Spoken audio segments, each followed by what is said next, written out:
Bienvenue sur Africa 24 dans cette nouvelle édition du QG News. Voici les titres de l'actualité. Le Soudan du Sud engagé dans la rédaction d'une nouvelle constitution, un processus essentiel pour mener le pays sur la voie des élections.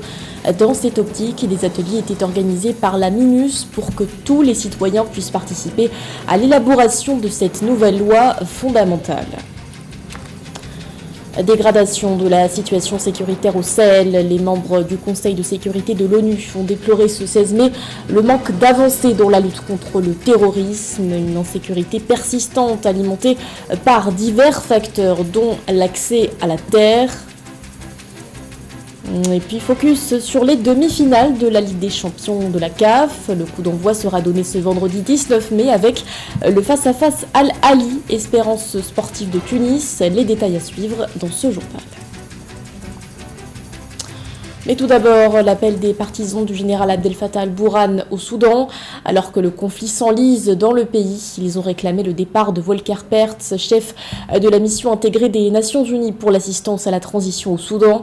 Ils l'accusent d'être le principal responsable de cette guerre, une guerre qui perdure depuis déjà un mois. Depuis le 14 avril dernier, le pays est le théâtre d'affrontements meurtriers entre l'armée et les forces de soutien rapide. Des violences qui ont fait plus d'1 millier de morts. Et alors que les combats persistent, la situation humanitaire est quant à elle dramatique.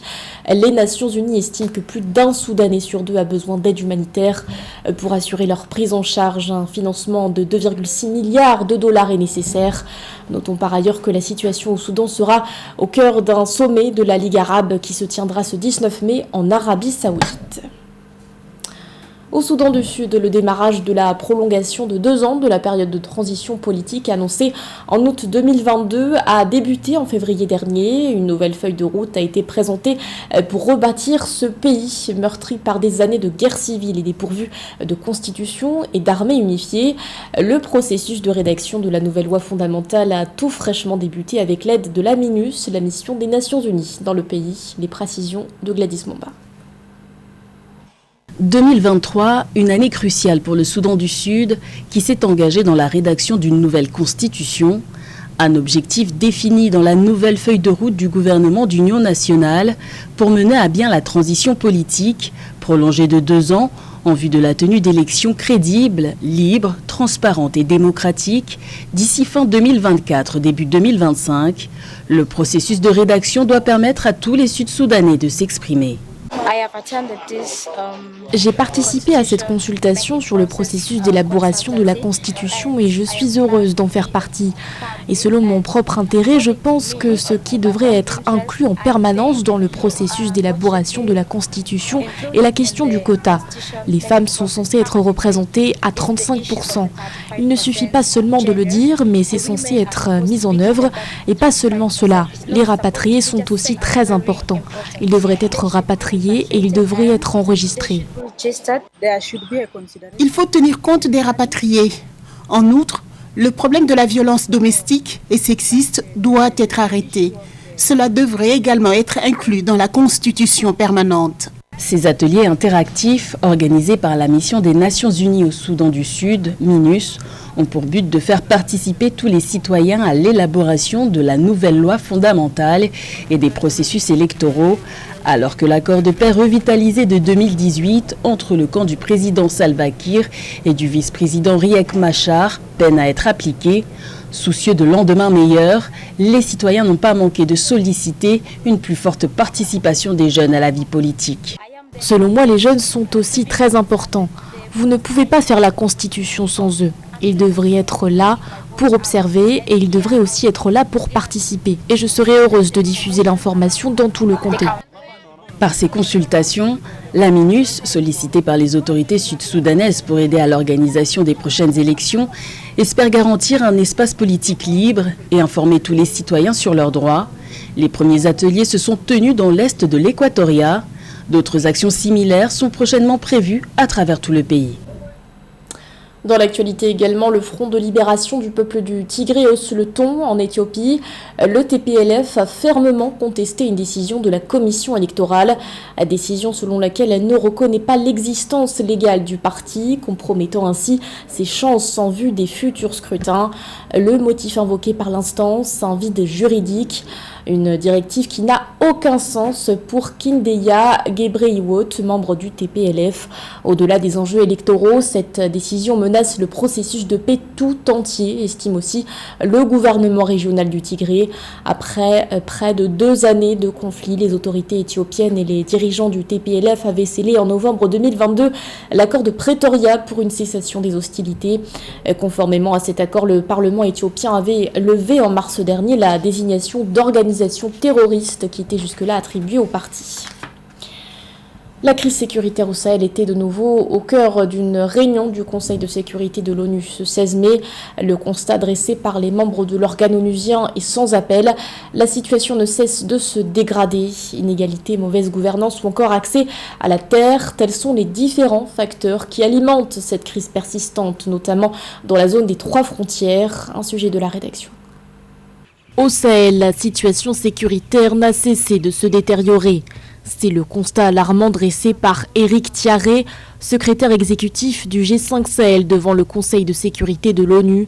Réunis ce 16 mai, les membres de l'organe onusien se sont aussi alarmés sur le manque d'avancée dans la lutte contre le terrorisme qui gangrène la zone des 3 frontières. Une zone située entre le Mali, le Burkina Faso et le Niger, devenue aujourd'hui l'épicentre d'attaques djihadistes. Aujourd'hui, il est clairement établi que les attaques des groupes armés qui se sont multipliées ces dernières années, essentiellement dans la zone des 3 frontières, sont perpétrées par 2 groupes, le groupe de soutien à l'islam et aux musulmans et l'État islamique au Grand Sahara. Lesquels groupes s'appuient, non sur des étrangers, mais bien sûr des locaux et leurs chefs, basés dans leur zone d'action et qui coordonnent toutes les actions. Une crise sécuritaire alimentée par divers facteurs tels que la mauvaise gouvernance, les inégalités mais aussi l'accès à la terre. Une problématique mise en avant par l'International Crisis Group. Dans un rapport paru en avril 2020, l'ONG avait évoqué un déséquilibre dans les politiques publiques menées au Sahel, des politiques qui ont tendance à favoriser les agriculteurs sédentaires au détriment des éleveurs nomades, provoquant ainsi des conflits. La région du Sahel est ainsi emblématique des différentes problématiques qui peuvent apparaître en raison de l'intensification de la compétition pour accéder aux ressources. Conflits entre éleveurs nomades et agriculteurs, migration, radicalisation, exploitation des ressources, etc. Dans le Sahel, les crises climatiques et sécuritaires sont aiguës. Renforcer la capacité des communautés et des acteurs locaux à répondre et à s'adapter aux chocs est essentiel et urgent. Et alors que l'insécurité persiste, la situation humanitaire s'aggrave. En janvier dernier, un rapport des Nations Unies faisait état de plus de 18,6 millions de personnes se trouvant en situation d'insécurité alimentaire grave dans la région. Une crise alimentaire qui s'est amplifiée avec les conséquences de la guerre en Ukraine. Stimuler la croissance économique en misant sur le développement des petites et moyennes entreprises, c'est la stratégie vers laquelle tend le Cameroun à l'heure où les PME représentent environ 35% du produit intérieur brut. Mais face aux difficultés d'accès au financement, nombreuses sont celles qui ont dû fermer leurs portes. Pour changer la donne, les autorités camerounaises ont mis en place un fonds de garantie de 200 milliards de francs CFA. Les explications de Mildred Diamond. Les PME au Cameroun se positionnent comme catalyseurs de l'économie nationale avec plus de 70% de création d'emplois et plus de 90% du tissu de production du pays. Cependant, avec un environnement économique difficile, les petites et moyennes entreprises peinent à garder le cap.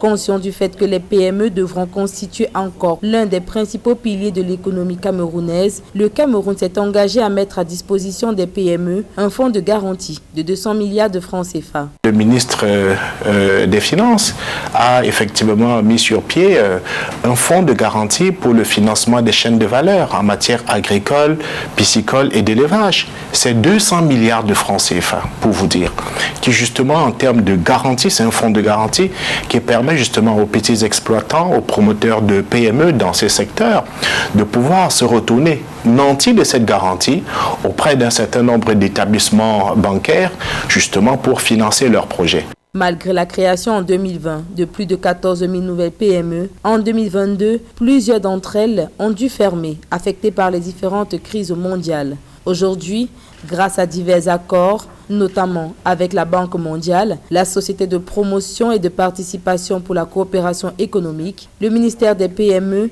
se dit prêt à satisfaire la demande locale de crédit sous présentation de projets à maturation. Les ressources existent, mais ce qui parfois peut faire défaut, c'est soit des projets qui ne sont pas suffisamment maturés, mais aussi parfois c'est l'absence de mécanismes de garantie. Donc, justement, ces dispositifs de garantie qui sont en train de se mettre en place viennent justement couvrir le risque pour que finalement les besoins de financement des porteurs de projets soient satisfaits. Faire du Cameroun une économie émergente entre 2020 et 2030 est la vision du gouvernement du Cameroun. Pour y arriver, différentes initiatives ont été prises, selon Achille Basilekin III, ministre des PME, de l'économie sociale et de l'artisanat. Ces mesures visent à repenser l'accompagnement aux PME, aux TPE et aux partenaires financiers qui jouent un rôle important pour la mobilisation des financements au Cameroun. L'actualité nous emmène également au Kenya où le bilan humain s'est alourdi après le massacre de Shakahola. Ce mercredi 17 mai, 15 nouveaux corps ont été découverts, portant ainsi le nombre de victimes à 226. Une information donnée par la préfète Rhoda Oyancha qui ajoute par ailleurs qu'une personne a été retrouvée vivante. D'après les autopsies réalisées sur les 112 premières dépouilles, la majorité des victimes seraient mortes de faim. Elles auraient suivi un jeûne prôné par un certain Paul Mackenzie, ancien chauffeur de taxi. Ce pasteur autoproclamé et fondateur de l'Église internationale de Bonne Nouvelle est accusé d'avoir poussé ses adeptes à mourir de faim. Il est désormais poursuivi par la justice pour terrorisme. Dans l'actualité sportive à présent, J-1 avant le début des demi-finales, retour de la Ligue des champions de la CAF. Ce vendredi 19 mai, Al-Ali et l'Espérance sportive de Tunis ouvriront le bal sur la pelouse du stade du Caire. Les Égyptiens ont déjà pris une sérieuse option pour la qualification à la finale en s'imposant 3-0 à l'aller. Le lendemain se jouera le face-à-face Wydad Casablanca-Mamelodi Sundowns. On fait le point avec José Douglas. Les Égyptiens d'Al-Ali accueillent ce vendredi 19 mai les Tunisiens de l'Est Tunis et les Marocains de Wydad, volontaires sud-africaine, retrouver Mamelodi Sundowns ce samedi 20 mai pour les demi-finales retour de la Ligue des Champions. D'abord, l'entraîneur d'Espérance de Tunis, Nabil Mahloul, qui a été obligé de démissionner de son poste après la lourde défaite 3-0 concédée à l'aller et à domicile face à Al-Ali. Dans l'intérêt de mon équipe, j'ai décidé de me retirer et de démissionner devant le président du club. Je comprends la tristesse et la déception des supporters de l'Espérance après cette défaite difficile. Et je m'excuse auprès de tout le public de ne pas avoir pu apporter de la joie dans leur cœur. Le Wydad Casablanca a été contraint à un nul vierge au match aller face à l'équipe sud-africaine de Mamelodi Sundowns. L'entraîneur du club marocain a été piégé par le système mis en place par les Sud-Africains. Sur le plan offensif, on n'a pas trouvé de l'espace pour créer un vrai danger. C'est un adversaire qui a travaillé pendant des semaines, des mois. C'est une structure qui est très bien en bloc, qui est très bien organisée, avec une maturité et surtout des qualités techniques qui leur permettent de mettre sous pression. Le Wydad espère arracher la qualification au Loftus Versfeld Stadium de Pretoria, mais ce sera compliqué. L'entraîneur principal des Mamelodi Sundowns, Boulani Mokwena, s'est montré élogieux envers ses joueurs. Je suis fier de ces joueurs pour leur performance courageuse dans des circonstances très difficiles. Ils ont fait preuve d'un rythme de travail et d'une discipline tactique incroyable, ainsi que d'une capacité d'adaptation à une situation difficile. Ces joueurs méritent d'être félicités car ils ont été fantastiques. En cas de succès, les Sundowns accéderont à leur première finale depuis qu'ils ont remporté la compétition 2016 contre Wydad. Une qualification lui permettrait de disputer une deuxième finale consécutive. Dans le reste de l'actualité, consécration pour Souleymane Cissé. Le réalisateur malien a été distingué lors de l'ouverture de la quinzaine des cinéastes ce 17 mai au Festival de Cannes en France. Il a reçu le prix du Carrosse d'Or décerné par la Société des réalisateurs et des réalisatrices de films.